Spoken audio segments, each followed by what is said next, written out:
Hello नमस्कार साथियों, स्वागत है आप सभी का ड्रीम एग्जाम स्टडी प्लेटफॉर्म पर। साथियों, आज हम इस वीडियो में देखने वाले हैं यूपी टेट 2023 की दृष्टि से चाइल्ड डेवलपमेंट का 2014 का साथियों प्रीवियस ईयर पेपर। तो साथियों, वीडियो को शुरू करने से पहले आपसे एक निवेदन है, यदि आप हमारे चैनल ड्रीम एग्जाम स्टडी पर नए हैं तो चैनल कर लीजिए सब्सक्राइब और साथ में बनी बेल आइकन जरूर दबा लीजिए, ताकि जब भी हम अगला वीडियो अपलोड करें आप तो नोटिफिकेशन सबसे पहले पहुंच जाए। चलिए साथियों, वीडियो को शुरू करते हैं। यह साथियों पहला क्वेश्चन, अभिप्रेरणा का वर्गीकरण होता है स्वाभाविक और कृत्रिम, कम महत्वपूर्ण तथा अधिक महत्वपूर्ण, जन्मजात तथा अर्जित, अभिप्रेरणा तथा प्रलोभन। बताइए साथियों, जो अभिप्रेरणा का वर्गीकरण है वह किस प्रकार से होता है? तो साथियों, जो अभिप्रेरणा का वर्गीकरण है वह जन्मजात तथा अर्जित दो प्रकार से होता है, यानी ऑप्शन सी राइट आंसर हो जाएगा। क्वेश्चन नंबर 2 साथियों, सीखने की प्रक्रिया में सीखने का स्थानांतरण हो सकता है सकारात्मक, नकारात्मक, शून्य या ये सभी। बताइए साथियों, सीखने की प्रक्रिया में यानी अधिगम की प्रक्रिया में अधिगम का स्थानांतरण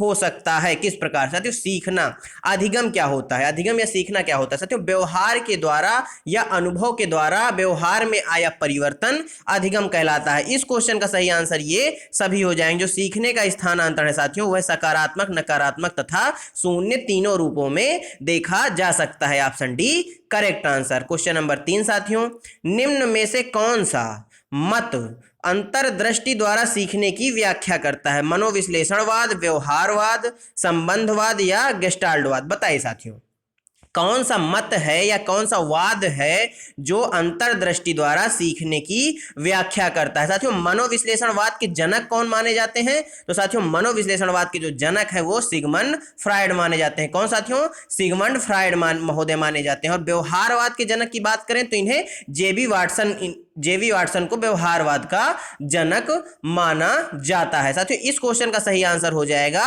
गेस्टाल्टवाद। गेस्टाल्टवादियों का मानना था कि अंतर्दृष्टि द्वारा सीखा जाता है, यानी ऑप्शन डी राइट आंसर हो जाएगा। अगला देखते हैं साथियों, किस मनोवैज्ञानिक ने सीखने की सामग्री के रूप में निरर्थक शब्दों का प्रयोग किया है? विलियम जेम्स, स्किनर, एबिंगहॉस या बार्टलेट ने? बताइए साथियों, कौन से ऐसे मनोवैज्ञानिक थे जिन्होंने सीखने के लिए निरर्थक शब्दों का प्रयोग किया है? ये साथियों बेहद ही इंपॉर्टेंट क्वेश्चन है। तो साथियों, इस क्वेश्चन का सही आंसर ऑप्शन सी हो जाएगा, एबिंगहॉस महोदय ने। आगे देखते हैं साथियों, क्वेश्चन नंबर 5, डॉट डॉट सीखने के नियम दिए हैं पावलोव ने, स्किनर ने, थॉर्नडाइक ने या कोहलर ने? बताइए साथियों, सीखने के नियम किसने दिए हैं? तो साथियों, जो सीखने का नियम था वह थॉर्नडाइक महोदय ने दिए हैं। इन्होंने 3 प्राथमिक नियम और 5 द्वितीयक नियम दिए हैं। साथियों, अभी तक हमने लगभग 4-5 ईयर के पेपर किए हुए हैं। आपने देखा होगा कि थॉर्नडाइक वाला ये सीखने के नियम वाला क्वेश्चन जो है यह बार बार रिपीट होने वाला क्वेश्चन है, अर्थात यह एक इंपॉर्टेंट क्वेश्चन है। आगे देखते हैं साथियों, क्वेश्चन नंबर 6, व्यवहार में परिवर्तन सीखना क्या है? व्यवहार में परिवर्तन अनुभव तथा अभ्यास का परिणाम, व्यवहार में अपेक्षाकृत स्थायी परिवर्तन या ये सभी। बताइए साथियों, सीखना क्या है? तो साथियों, सीखना जो है यह क्या है? यह व्यवहार में परिवर्तन है, अनुभव तथा अभ्यास का परिणाम है, व्यवहार में अपेक्षाकृत स्थायी परिवर्तन है, अर्थात ऑप्शन डी इस क्वेश्चन का करेक्ट आंसर हो जाएगा। आगे देखते हैं, शारीरिक वृद्धि और विकास को क्या कहते हैं? तत्परता, अभिवृद्धि, गतिशीलता या आनुवांशिकता? बताइए साथियों, शारीरिक वृद्धि और विकास को क्या कहा जाता है? साथियों, तत्परता की अगर हम बात करें तो किसी काम को करने के लिए तत्पर होना तत्परता कहलाता है। और जो थॉर्नडाइक महोदय थे उनके प्राथमिक नियम का पहला नियम ही तत्परता का नियम है। साथियों, इस क्वेश्चन का सही आंसर ऑप्शन क्या हो जाएगा? बी हो जाएगा, अभिवृद्धि। शारीरिक वृद्धि और विकास को अभिवृद्धि कहा जाता है। क्वेश्चन नंबर 8 साथियों, चिंतन संज्ञानात्मक पक्ष में एक मानसिक क्रिया है, यह कथन दिया गया है डीवी द्वारा, गिलफर्ड द्वारा, क्रूज द्वारा या रॉस द्वारा? बताइए साथियों, चिंतन एक संज्ञानात्मक पक्ष में एक साथियों चिंतन जो है यह संज्ञानात्मक पक्ष में एक मानसिक क्रिया है, यह कथन किसका है? तो साथियों, यह कथन जो है रॉस महोदय का है, यानी ऑप्शन डी राइट आंसर हो जाएगा। क्वेश्चन नंबर 9 साथियों, बाल मनोविज्ञान के आधार पर कौन सा कथन सर्वोत्तम है? सारे बच्चे एक जैसे होते हैं, कुछ बच्चे एक जैसे होते हैं, कुछ बच्चे विशिष्ट होते हैं, प्रत्येक बच्चा विशिष्ट होता है। बताइए साथियों, बाल मनोविज्ञान के आधार पर कौन सा कथन है जो सर्वोत्तम है? तो साथियों, प्रत्येक बच्चा जो होता है वह विशिष्ट होता है। इस क्वेश्चन का करेक्ट आंसर हो जाएगा। क्वेश्चन नंबर 10 साथियों, बाल मनोविज्ञान का केंद्र बिंदु कौन है? अच्छा शिक्षक, बालक, शिक्षण प्रक्रिया या विद्यालय? बताइए साथियों, बाल मनोविज्ञान का जो केंद्र बिंदु है वह कौन है? तो साथियों बाल मनोविज्ञान का केंद्र बिंदु आप सभी जानते हैं, बाल केंद्रीय शिक्षा पर जोर दिया जाता है, अर्थात बालक ही केंद्र बिंदु होगा। आगे देखते हैं साथियों, अच्छी स्मृति की विशेषताएं हैं, शीघ्र पुनः स्मरण, शीघ्र पहचान, अच्छी धारणा या ये सभी? साथियों अच्छी स्मृति यानी अच्छी मेमोरी की क्या विशेषताएं हो सकती हैं? साथियों जिसकी मेमोरी अच्छी होगी वह किसी भी चीज को पुनः स्मरण तुरंत कर लेता है, यानी कोई चीज होती है जो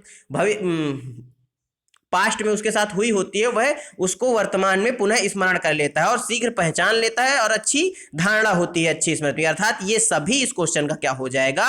राइट आंसर हो जाएगा। आगे देखते हैं साथियों, संवेग शब्द का शाब्दिक अर्थ है क्रोध और भय, स्नेह तथा प्रेम, उत्तेजना या भावों में उथल पथल, उपयुक्त में से कोई नहीं। बताइए साथियों, संवेग शब्द का शाब्दिक अर्थ आप क्या बताएंगे? बताइए। तो साथियों जो संवेग शब्द का शाब्दिक अर्थ है वह है उत्तेजना और भावों में उथल पुथल। साथियों एक क्वेश्चन मैं आपसे पूछता हूं, उथल पुथल की अवस्था किस अवस्था को कहा जाता है? बाल्यावस्था, शैशवावस्था या फिर किशोरावस्था? आप हमें कमेंट बॉक्स में बताएंगे। आगे देखते हैं साथियों, क्वेश्चन नंबर 13 साथियों, कौशल सीखने की पहली अवस्था है यथार्थता, कल्पनाशीलता, समन्वय या अनुकरण? बताइए साथियों, कोई भी कौशल सीखना है उसकी पहली अवस्था कौन सी हो सकती है? तो साथियों वह है अनुकरण, यानी ऑप्शन डी करेक्ट आंसर हो जाएगा। आगे देखते हैं, मानसिक आयु के प्रत्यय का सर्वप्रथम प्रयोग किसने किया? थॉर्नडाइक ने, गिलफर्ड ने, स्पीयरमैन ने या वीने साइमन ने? बताइए साथियों, मानसिक आयु के प्रत्यय का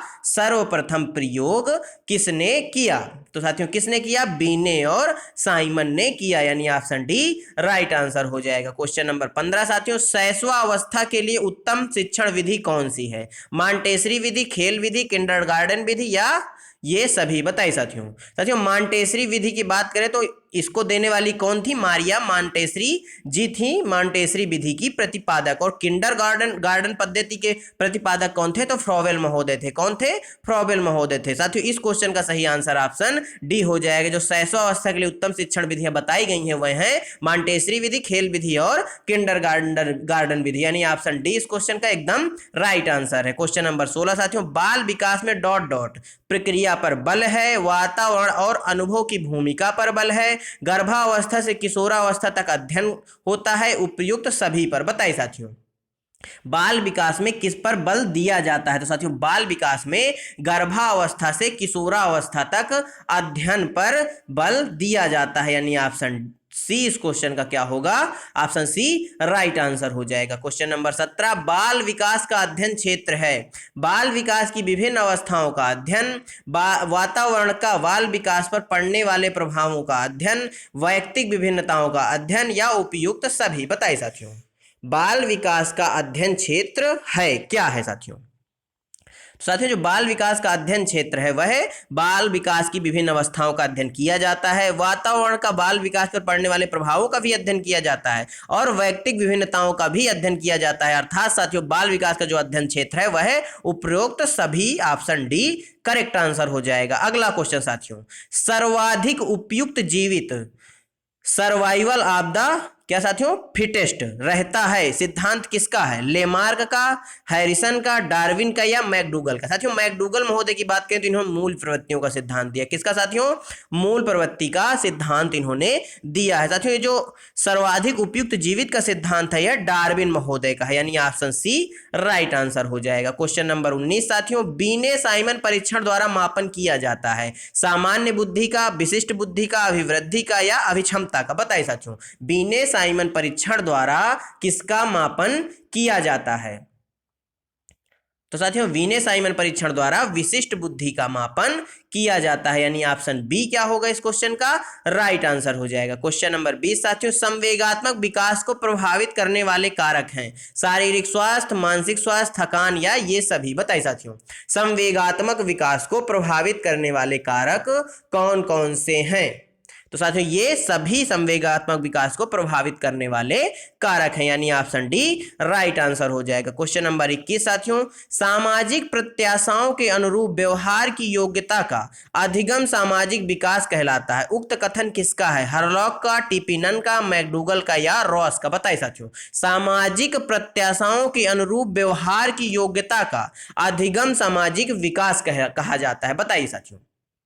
तो यह कथन हरलाक महोदय का है, यानी ऑप्शन ए राइट आंसर हो जाएगा। क्वेश्चन नंबर 22 साथियों, सीखने का सर्वाधिक उपयुक्त अर्थ है कौशल का अर्जन, ज्ञान का अर्जन, व्यवहार में परिमार्जन या वैयक्तिक समायोजन? बताइए साथियों, सीखने का सर्वाधिक उपयुक्त अर्थ कौन सा हो सकता है? तो साथियों सीखने का जो सर्वाधिक उपयुक्त अर्थ है वह व्यवहार में परिमार्जन या व्यवहार में स्थायी परिवर्तन है, यानी ऑप्शन सी राइट आंसर हो जाएगा। क्वेश्चन नंबर 23 साथियों, वाणी दोष नहीं है, ध्वनि परिवर्तन और स्पष्ट उच्चारण, धीमी और तेज गति से बोलना, हकलाना और तुतलाना, तीव्र अस्पष्ट वाणी? बताइए साथियों, वाणी दोष कौन सा नहीं है? तो साथियों जो धीमी और तेज गति से बोलना है यह वाणी दोष के अंतर्गत नहीं आता, बल्कि ये ध्वनि परिवर्तन और अस्पष्ट उच्चारण ये वाणी दोष है। हकलाना और तुतलाना भी वाणी दोष है। तीव्र अस्पष्ट, जहां साथियों अस्पष्ट शब्द आए समझ लीजिए वह वाणी दोष से संबंधित है, कि कभी धीमा बोलना कभी तेज बोलना ये वाणी दोष नहीं होता, यानी ऑप्शन 20 क्वेश्चन का सही आंसर हो जाएगा। क्वेश्चन नंबर 24 साथियों, प्राथमिक स्तर पर मूल्यों की शिक्षा देने की सर्वोत्तम विधि है मूल्यों के महत्व को बताना, मूल्यों के पालन न करने पर दंडित करना, अध्यापक के व्यवहार में मूल स्थापन या उपयुक्त सभी? बताइए साथियों, प्राथमिक स्तर पर मूल्यों की शिक्षा देने की सर्वोत्तम विधि कौन सी हो सकती है? तो साथियों सबसे उपयुक्त विधि कौन सी है? अध्यापक के व्यवहार में मूल्यों का स्थापन। साथियों जब अध्यापक के व्यवहार में मूल्यों को स्थापित किया जाएगा तो बच्चे अध्यापक को देखकर अध्यापक का अनुकरण करके मूल्यों को समझ सकेंगे और सीख सकेंगे, अर्थात सी इस क्वेश्चन का राइट आंसर हो जाएगा। क्वेश्चन नंबर 25 साथियों, मूल्यों के वर्गीकरण में सम्मिलित नहीं है आध्यात्मिक मूल्य, एन केन प्रकारेण धनार्जन का मूल्य, नैतिक मूल्य, सांस्कृतिक मूल्य? बताइए साथियों मूल्यों के वर्गीकरण में कौन सा है जो सम्मिलित नहीं है? तो साथियों वह है एन केन प्रकारेण धनार्जन का मूल्य। ऐसा कोई मूल्य नहीं है। इसका साथियों सीधा सा मतलब है धन का अर्जन करना, चाहे वो सही तरीका हो या गलत तरीका हो, तो ऐसा कोई मूल्य नहीं होता, ऐसी कोई वैल्यू नहीं होती, यानी ऑप्शन बी करेक्ट आंसर हो जाएगा। आगे देखते हैं, व्यक्तित्व के संगठन का स्वरूप है सामाजिक और आर्थिक, मनोवैज्ञानिक शारीरिक, सामाजिक राजनीतिक, मनोवैज्ञानिक आध्यात्मिक? बताइए साथियों व्यक्तित्व के संगठन का जो स्वरूप है वह कैसा है? तो साथियों व्यक्तित्व के संगठन का स्वरूप मनोवैज्ञानिक और शारीरिक है, यानी ऑप्शन बी करेक्ट आंसर हो जाएगा। क्वेश्चन नंबर 27 साथियों, आत्म केंद्रित व्यक्ति होता है अंतर्मुखी, बहिर्मुखी, उभयमुखी और सामाजिक निर्भर? बताइए साथियों जो आत्म केंद्रित व्यक्ति होता है वह कैसा होता है? तो साथियों वह अंतर्मुखी होता है, यानी ऑप्शन ए करेक्ट आंसर हो जाएगा। अगला क्वेश्चन साथियों, अपने ऊर्जा बल को बाहर की ओर अभिव्यक्त करने वाले व्यक्ति का प्रकार होता है ज्ञानात्मक व्यक्तित्व, कलात्मक व्यक्तित्व, बहिर्मुखी व्यक्तित्व या धार्मिक व्यक्तित्व? बताइए साथियों अपने ऊर्जा बल को बाहर की ओर अभिव्यक्त करने वाले व्यक्ति का प्रकार होता है, कैसा प्रकार होता है उसका? तो साथियों उसका बहिर्मुखी व्यक्तित्व होता है, यानी ऑप्शन सी करेक्ट आंसर हो जाएगा। क्वेश्चन नंबर 29 साथियों, कक्षा 4 का एक बच्चा सदैव चिंतित और कुंठित रहता है, आप उसके अभिभावकों से शिकायत करेंगे, मनोचिकित्सक के पास जाएंगे, ले जाएंगे बच्चे को, स्वयं परामर्शदाता की भूमिका का निर्वाह करेंगे, उसे उसके भाग्य पर छोड़ देंगे? बताइए साथियों आपकी कक्षा, मान लीजिए आप कक्षा 4 में पढ़ा रहे हैं और आपकी कक्षा में एक बच्चा है जो सदैव चिंतित और कुंठित रहता है, तो शिक्षक के रूप में आपका क्या उत्तरदायित्व है? तो साथियों आपका उत्तरदायित्व है आप स्वयं परामर्शदाता की भूमिका का निर्वाह करेंगे, यानी ऑप्शन सी करेक्ट आंसर हो जाएगा। क्वेश्चन नंबर 30 साथियों, भाषा विकास का सिद्धांत नहीं है अनुबंधन का सिद्धांत, अनुकरण का सिद्धांत, अतिरिक्त शक्ति का सिद्धांत, परिपक्वता का सिद्धांत? बताइए साथियों भाषा विकास का सिद्धांत किसके अंतर्गत नहीं आता? तो साथियों यह अतिरिक्त शक्ति का सिद्धांत नहीं है। भाषा में अनुबंधन होता है, अनुकरण होता है और परिपक्वता की भी आवश्यकता होती है, अर्थात सी इस क्वेश्चन का राइट आंसर हो जाएगा। साथियों धन्यवाद आप सभी का हमारे साथ जुड़े रहने के लिए। साथियों आज का वीडियो आपको कैसा लगा हमें कमेंट बॉक्स में जरूर बताइएगा। साथियों यदि वीडियो अच्छा लगा हो तो वीडियो को कर दीजिएगा लाइक और अपने दोस्तों के साथ शेयर जरूर करिएगा। यदि आपने अभी तक हमारे चैनल को सब्सक्राइब नहीं किया साथियों तो चैनल को कर लीजिए सब्सक्राइब। धन्यवाद साथियों, मिलते हैं आपसे अगले वीडियो में। तब तक के लिए जय हिंद, जय भारत। अपना और अपनों का ख्याल रखिए, सभी का सम्मान करिए।